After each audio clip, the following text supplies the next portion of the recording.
नमस्कार हजुरहरू सम्पूर्णलाई स्वागत छ हाम्रो युट्युब च्यानल शेयर मार्केटिङ नेपालमा। सदाको दिन जस्तै शेयर बजारसँग सम्बन्धित विषयवस्तुमा आधारित भिडियो लिएर उपस्थित भएको छु। आजको यो भिडियोमा चाहिँ हामीले 4 वटा शेयर बजारसँग सम्बन्धित महत्त्वपूर्ण विषयवस्तुको बारेमा चर्चा गर्न जाँदैछौँ। जसमध्ये पहिलो महत्त्वपूर्ण विषयवस्तु भनेको आत्मनिर्भर लघुवित्तको आइपिओ बाँडफाँड मिति सार्वजनिक भएको छ। त्यस विषयको बारेमा म तपाईहरुलाई जानकारी गराउनेछु।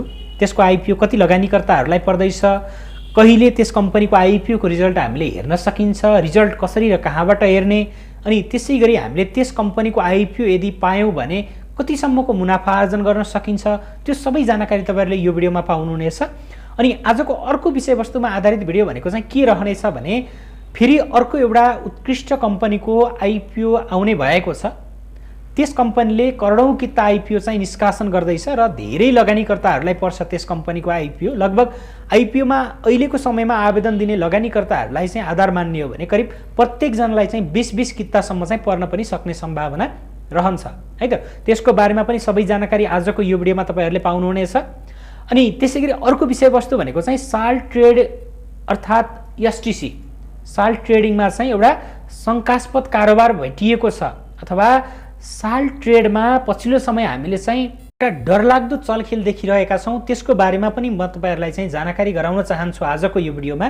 त्यस कारणले गर्दा जति पनि साथीहरु आइपिओ कुरेर बस्नु भएको छ, अथवा आत्मनिर्भर लघुवित्तको आइपिओ को रिजल्ट कुरेर बस्नु भएको छ, अथवा साल्ट ट्रेडमा भएको शंकास्पद कारोबार अथवा चलखेलको बारेमा जान्न इच्छुक हुनुहुन्छ भने आजको यो भिडियोलाई चाहिँ कहीं कतै स्किप नगरिकन अन्तिमसम्म हेर्नुहोला। अनि यस्तै शेयर बजार तथा अब आउने कम्पनीहरुको आइपिओसँग सम्बन्धित विभिन्न नयाँ तथा जानकारीमूलक भिडियोहरू हेर्नको लागि हाम्रो युट्युब च्यानल शेयर मार्केटिङ नेपाललाई सब्स्क्राइब गरी साइडमा रहेको बेल आइकनलाई पनि क्लिक गर्न नभुल्नुहोला, जसको कारण हजुरहरूले हामीले अपलोड गरेको भिडियो सबैभन्दा पहिले हेर्न र सुन्न सक्नुहुन्छ।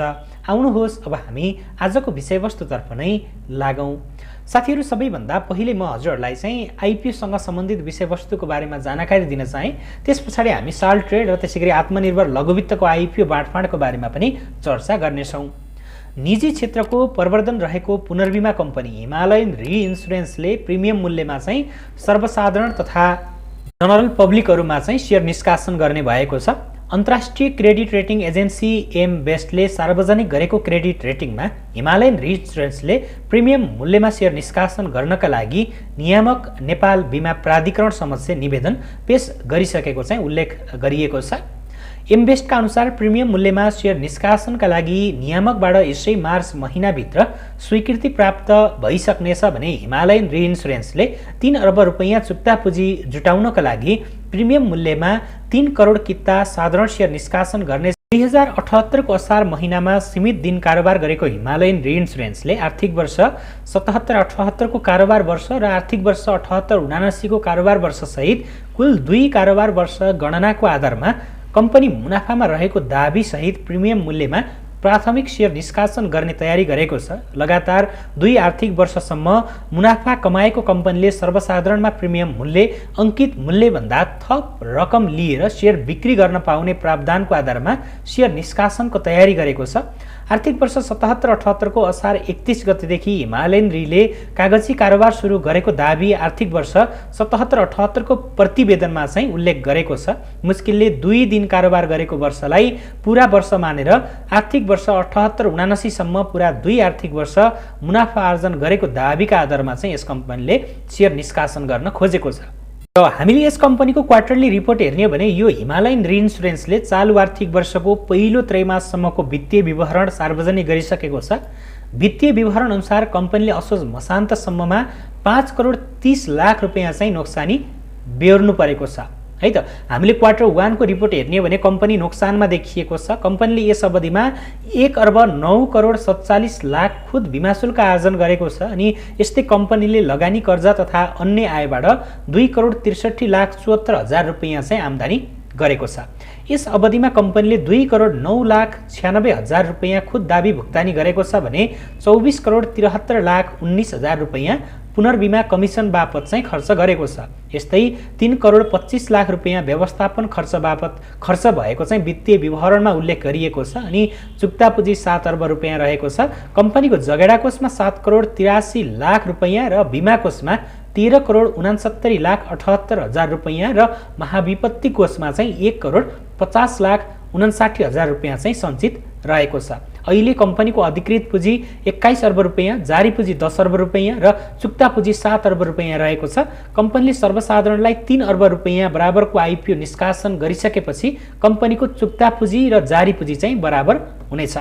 अब हामीले वित्तीय अवस्थाकै आधारमा तुलना गर्ने हो भन्दा योभन्दा अगाडि आइपिओ निष्कासन गरेको एउटा रिइन्सुरेन्स कम्पनी जुन नेपालकै पहिलो रहेको थियो, नेपाल सरकारको स्वामित्व पनि रहेको छ त्यसमा 10%, र त्यो कम्पनीले 100 रुपियाँमा नै लगानीकर्ताहरूलाई चाहिँ अथवा सर्वसाधारण सेयर लगानीकर्ताहरूलाई आइपिओ बिक्री गरेको थियो। र यो हिमालयन रिइन्सुरेन्सको अहिलेको अवस्थाभन्दा त्यसको अवस्था धेरै नै मजबुत रहेको थियो त्यो अवस्थामा। र अब त्यो कम्पनीले 100 मा आइपिओ निष्कासन गरिसकेपछि यो कम्पनी हामीले क्वार्टरली रिपोर्ट हेर्ने हो भने नोक्सानीमा छ। कम्पनीको फन्डामेन्टल त्यति स्ट्रङ छैन भने अब एउटा फन्डामेन्टल नै विक भएको कम्पनीलाई बिमा प्राधिकरणले प्रिमियममा आइपिओ निष्कासन गर्न दिन्छ कि दिँदैन भन्ने कुरा चाहिँ हामीले हेर्न एकदमै जरुरी देखिएको छ। हुन त यो हिमालयन रिइन्सुरेन्स खोल्ने बेलामा नै पूर्व अर्थमन्त्री लगायत धेरैजना मुछिएका छन्, धेरैजनालाई पैसा खुवाएर चाहिँ लाइसेन्स प्राप्त भएको भन्ने कुराहरू पनि हामीले सामाजिक सञ्जाल लगायत धेरैतिर चाहिँ देखिरहेका थियौँ। अब त्यसको आधिकारिक कुरा के हो त त्यो हामीलाई थाहा हुने कुरा भएन। तर अब यसरी फन्डामेन्टल नै विक कम्पनीलाई बिमा प्राधिकरणले कसरी प्रिमियम मूल्यमा चाहिँ सेयर निष्कासन गर्न दिँदो रहेछ भन्ने कुराको बारेमा चाहिँ हामीले अब आगामी दिनमा चाहिँ हेर्न एकदमै जरुरी देखिएको छ। र यसको बारेमा चाहिँ हामीले थप कुराकानी अर्को भिडियोमा पनि गरौँला। तर कम्पनीको चाहिँ 3 करोडभन्दा बढी किता चाहिँ आइपिओ निष्कासन हुनेछ। करिब 3 करोड किता चाहिँ आइपिओ निष्कासन हुनेछ। र प्रिमियममै आइपिओ निष्कासन गरे पनि कति प्रिमियम थप्ने भन्ने विषयमा चाहिँ अझै पनि जानकारी चाहिँ प्राप्त भएको छैन। र त्यसैगरी आजको अर्को विषयवस्तुतर्फ लागौँ हामी। मङ्गलबार नेप्सेमा साल ट्रेडको 26,006 किता सेयर खरिद बिक्री भएको छ, जसमा हजारौं किता सेयर चाहिँ साल ट्रेडका अध्यक्षका छोराले चाहिँ बिक्री गरेको भनेर चाहिँ हामीले बुझिएको छ। सोही गैरकानुनी कारोबार विरुद्धमा नियामक निकाय नेपाल धितोपत्र बोर्ड अर्थात् 7 मा चाहिँ उजुरी दर्ता पनि भएको छ र उजुरीकर्ताले आवश्यक छानबिन गरी कारबाहीको माग समेत गरेका छन्। उजुरी पत्रमा भनिएको छ उपरोक्त सम्बन्धमा साल ट्रेड कर्पोरेसन लिमिटेडको पछिल्लो महिनादेखि हालसम्म आइपुग्दा भइगरेका र दोस्रो बजार कारोबारहरूमध्ये केही कारोबारहरू चाहिँ शङ्कास्पद भएको हुँदा उक्त कारोबारका विवरणहरू चाहिँ तहाँबाट जाँच गरी उचित काम कारबाही गरिदिन विनम्र अनुरोध गर्दछु भनेर चाहिँ अब चिठीमा चाहिँ उल्लेख गरिएको छ। र जसको शङ्कास्पद कारोबार नम्बर तपाईहरुले तलपट्टि लेटरमा पनि देख्न सक्नुहुन्छ र म यो कुन कुन कारोबार हो भनेर पनि तपाईहरुलाई चाहिँ चार्टमा देखाइदिनेछु। र अब यसको चाहिँ कानुनी व्यवस्था के हुन्छ भन्ने कुराको बारेमा पनि हामीले सामान्य कुरा चाहिँ बुझौँ है त।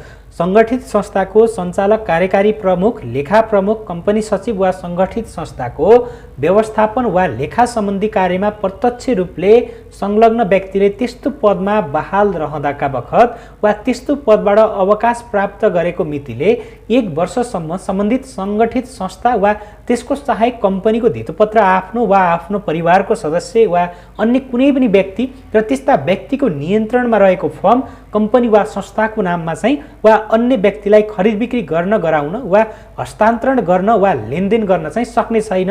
नियमावली 2073 को नियम 38 को उपनियम 1 क मा चाहिँ उल्लेख गरिएको छ यो कुरा। अब यसमा चाहिँ यो व्यवस्था अनुसार सञ्चालक समिति अध्यक्ष पदमा रहँदा वा अवकाश भएको 1 वर्षसम्म उसका एका घरका परिवारले चाहिँ सेयर खरिद बिक्री गर्न पाउने छैनन्। तर साल ट्रेडका अध्यक्ष कल्याण गोविन्द श्रेष्ठका छोरा रोशन गोविन्द श्रेष्ठले भने मंगलबार मात्रै साल ट्रेडकै हजारौं किता सेयर चाहिँ बिक्री गरेको हामीले देखिएको छ। उनले यो पहिलो पटक बिक्री गरेका होइनन्, उनी पटक पटक सेयर खरिद बिक्रीमा चाहिँ संलग्न हुँदै आएका छन् स्रोतले भनेको छ। र मंगलबार मात्रै साल ट्रेडको 26,006 किता सेयर खरिद बिक्री भयो, जसमा हजारौं किता सेयर चाहिँ रोशन गोविन्द श्रेष्ठले बिक्री गरेका छन् र उनले ब्रोकर नम्बर 13 बाट चाहिँ बिक्री गरेको सेयर 33 बाट खरिद गरिएको छ। अनि उनले यसै महिना हजारौं किता सेयर चाहिँ बिक्री गरेको भनेर पनि हामीले चाहिँ बुझ्नमा आएको छ। र उक्त कारोबार रद्द हुनुपर्ने स्रोतले माग गरेको छ, किनकि गैर कानुनी रूपमा भएको कारोबार सेटलमेन्ट भए दोषी उम्किने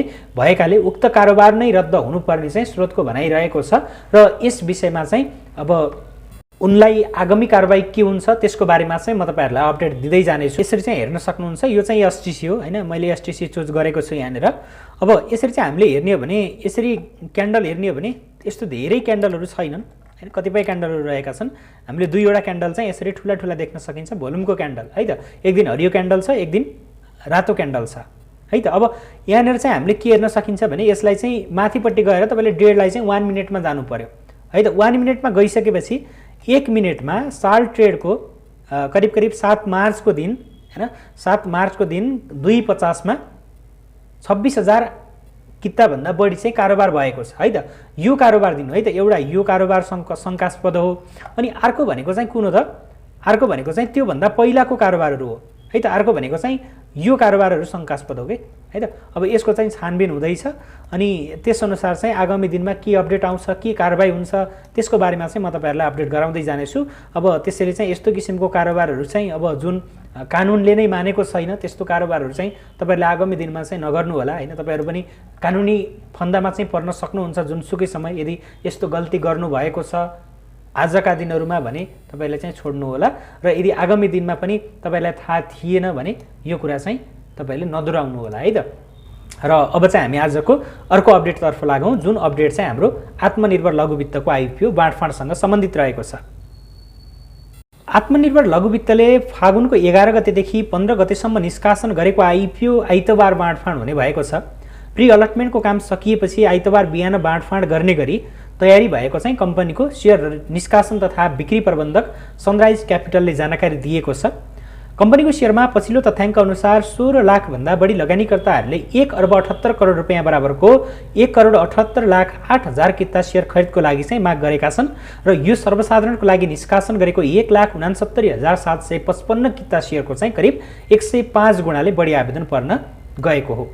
लघुवित्तको आइपिओमा मागभन्दा बढी आवेदन परेको हुनाले धितोपत्र निष्कासन तथा बाँडफाँड निर्देशिका अनुसार गोलाप्रथाद्वारा यस कम्पनीको न्यूनतम 10 किताका दरले सेयर वितरण हुनेछ। अनि त्यसअनुसार चाहिँ 16,975 जनाले मात्रै यस कम्पनीको चाहिँ सेयर प्राप्त गर्न सक्नुहुनेछ भने अन्य सबै लगानीकर्ताहरूको हात यस कम्पनीको आइपिओमा पनि खाली रहनेछ।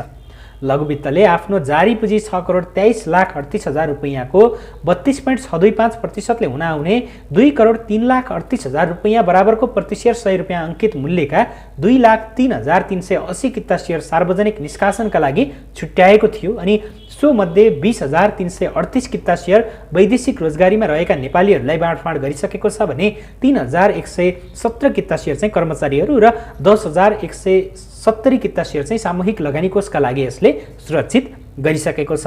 र सर्वसाधारणलाई बाँकी रहेको 1,69,755 किता सेयर मात्रै वितरण चाहिँ यसले गर्नेछ। अब यस कुरालाई हामीले आदर मान्ने हो भने एउटा लघुवित्त कम्पनी हो। यसको बारेमा डिटेल एनालाइसिसको भिडियो मैले पहिले नै गराइसकेको छु, हजुरहरूले माथि आई बटनमा क्लिक गरेर हेर्न सक्नुहुनेछ त्यो भिडियो। र अब यो उत्कृष्ट लघुवित्त कम्पनी हो, यसमा 16 लाखभन्दा बढी लगानीकर्ताहरूले आवेदन दिनुभएको छ। तर कम्पनीले थोरै किता सर्वसाधारणहरूको लागि आइपिओ निष्कासन गरेको थियो किनकि कम्पनीको पुँजी पनि कम थियो हैन। एउटा प्रदेश कार्यक्षेत्र भएको कम्पनी हो जसको पुँजी एकदमै कम छ। तर आइपिओमा लगानीकर्ताहरूको आकर्षण भन्ने हो भने 16 लाखभन्दा बढी, जम्मा 1,69,755 किता सेयर बिक्री गरेको छ। तर 16 लाखभन्दा धेरैले आवेदन दिनुभएको छ भनेपछि त्यो 16 लाख मध्येबाट जम्मा हामीले 16,000 हाराहारी लगानीकर्ताहरूलाई चाहिँ परेको मात्रै देख्न पाउनेछौँ भनेपछि आइपिओ प्राप्त गर्नको लागि भाग्यमै भर पर्नुपर्ने देखिएको छ है त। यदि तपाईँहरूले यस कम्पनीको आइपिओ हात पार्नुहुन्छ भने तपाईँहरूले यो कम्पनीको आइपिओबाट राम्रो मुनाफा चाहिँ आर्जन गर्न सक्नुहुनेछ किनकि कम्पनीको फन्डामेन्टल एकदमै स्ट्रङ छ। कम्पनीको प्रति सेयर नेटवर्थ नै हामीले यो अहिलेको अपरिष्कृत वित्तीय व्यवहार अनुसार 500 हाराहारीमा देख्न सकिन्छ। प्रति सेयर आम्दानी नै कम्पनीको 200 को हाराहारीमा रहेको छ भनेपछि कम्पनीको सेयर मूल्य पनि धेरै माथि पुग्नेवाला छ।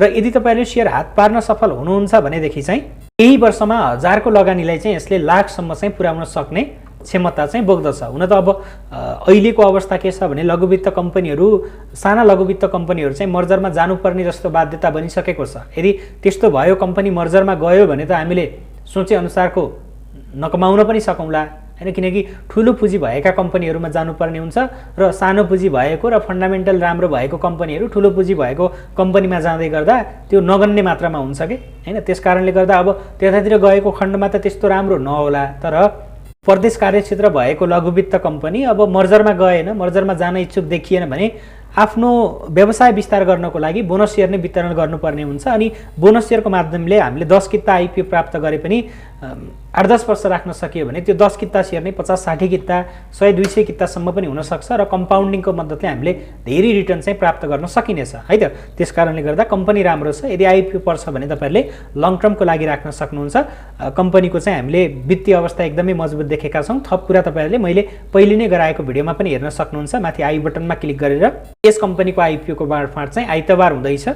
र यो विषयवस्तुमा जानकारीसँगै आजको लागि भिडियो यति नै रहेको छ। आगामी दिनमा यस्तै विषयवस्तुमा आधारित भिडियोहरू हेर्न चाहनुहुन्छ भनेदेखि चाहिँ हाम्रो च्यानललाई सब्स्क्राइब गर्नुहोस्, साइडमा रहेको बेल आइकनलाई पनि क्लिक गर्नुहोस्, जसको कारण हामीले अपलोड गरेको भिडियो सबैभन्दा पहिले हेर्न र सुन्न सक्नुहुन्छ।